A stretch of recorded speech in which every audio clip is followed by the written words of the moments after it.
Well, let's check in with our good friend, Mr. Dan Wooding, this morning from Assist News.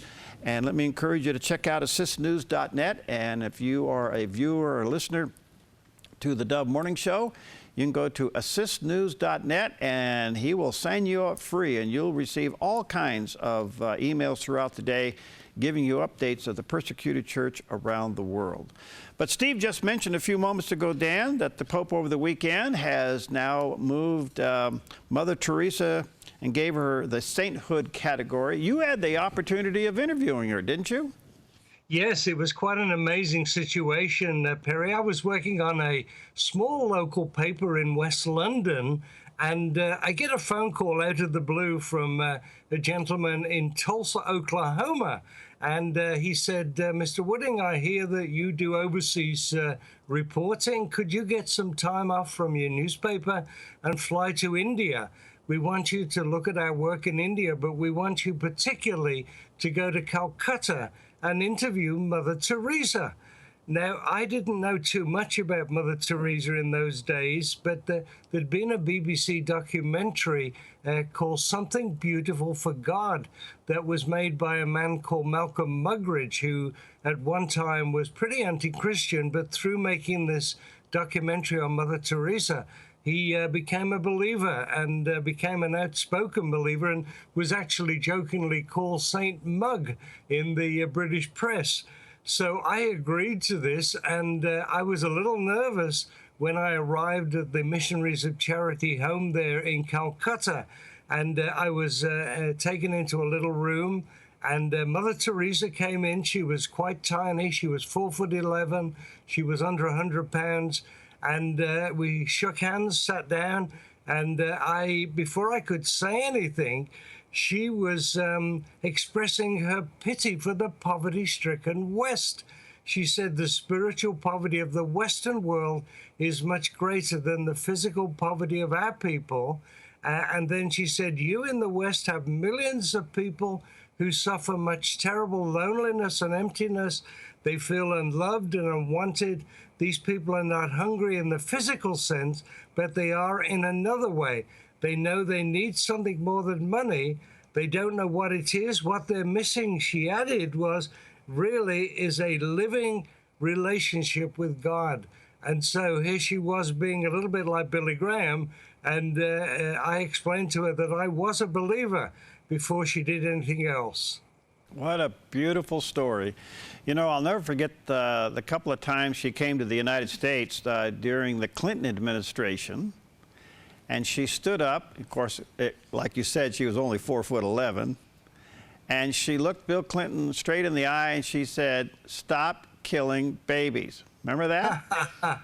Yes, she did. You know, and she talked a little bit about abortion, and she said at the time that they had a deal with the local authorities. If they found a pregnant woman who had no visible forms of support, that they would bring the woman to the Missionaries of Charity home there in Calcutta, and they would help deliver the baby, and then they would find someone to adopt it. So she was very anti-abortion, and even though she was so small, she was a little scary.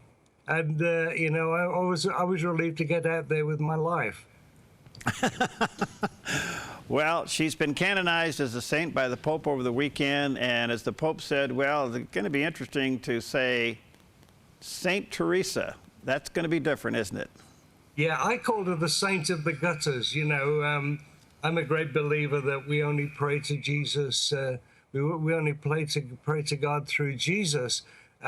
So I won't be able to pray to Mother Teresa directly, but I have that great memory of meeting with her, as again I call her the saint of the gutters. Wow, that's wonderful.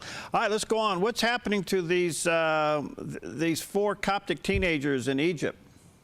Yeah, for people who don't know, the indigenous church in Egypt are called the Copts, C-O-P-T-S. Nothing to do with the police, but C-O-P. And these 4 Coptic teenagers, they had been charged with mocking Islam and mocking the Islamic State beheadings. they had been at an event and had done a very short 30-second video, and people happened to see the video, seemed to think that they were mocking Islam, and the teenagers were charged. They'd been held in prison. Well, eventually they managed to somehow escape from Egypt. They finished up in Turkey, and they've now got on a plane and they're in Switzerland. They managed to get political asylum, but they were going to be put in prison for many, many years. And despite all the protests against the charges, saying that they didn't even know, the charges were that they were laughing at the terrible beheadings of those 20 Coptic Christians in Libya by Islamic State. They said they didn't even know about these people, and they didn't know about the Islamic State, and they certainly wouldn't have laughed at such a terrible thing. So they finally had to flee Egypt, and now they're in Switzerland, and we hope and pray that they'll get asylum there and they can start following Jesus without all this harassment. All right. All right. When people subscribe to Assist News, what do they do, Dan, and what do you send them? Yeah, if they go to assistnews.net and you just scroll down and you'll find a place where it says that you can sign up, and you just sign up, put your name and address, and not your address, but your name and your email address, and you'll get a little email saying, do you really want to sign up? And of course, we hope you do.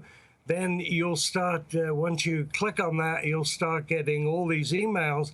And it's something, Perry, that we hope will get the Dove listeners not only to be more informed about persecution, but that they can pray. And we hope that maybe some of the viewers, because of this program, will start a home prayer meeting to pray for these believers that we talk about each week. All right, thank you, Dan. Again, that's assistnews.net. Thanks, buddy. Talk to you soon. Thank you. God bless. God bless. There he is, Dan Wooding with Assist News, and you can go to assistnews.net, sign up. You'll get about a half a dozen, maybe more emails throughout the day, reports all over the world. Fascinating, fascinating.